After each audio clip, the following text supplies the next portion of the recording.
എന്റെ അമ്മോ, എന്റെ ജീവിതത്തിൽ ആദ്യമായിട്ടാണ് ഞാൻ ഇങ്ങനെ സംഭവം കണ്ടത്.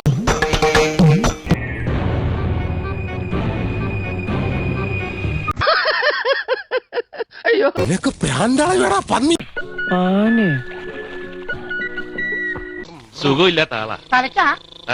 എന്താണോ മൂത്തടുത്ത കുമാരൻ ചങ്കൽ പൊട്ടിച്ചു. എത്രയും പെട്ടെന്ന് വന്ന് അവനെ പിടിച്ചു കെട്ടില്ലാച്ചാലേ ആരെങ്കിലും ഒക്കെ ഇന്ന് തീരും. ഒരു പരട്ട കൂളിംഗ് ഗ്ലാസും വെച്ച് അവൻ ആ ബാർ കൗണ്ടറിൽ നിൽപ്പുണ്ട്.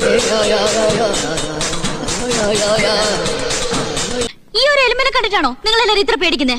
കുട്ടിക്കയാൾ ഒന്നുമല്ലേ? എനിക്ക് ഒരു പേടിയും തോന്നിയില്ല. കുട്ടി ആളെ കാണും പോലെയല്ല സ്വഭാവം. കച്ചറയാ, തനി കച്ചറ. അടിച്ചോ അടിച്ചോ, കുളിക്കടവിൽ അമ്മൂമ്മമാരെ വരെ കുളിച്ചും കാണുന്നവരെ അടിച്ചോ അടിച്ചോ. ഞാൻ വിഷയത്തിൽ നിന്ന് തെന്നുമാറിയോ? Happy birthday to you. Happy birthday to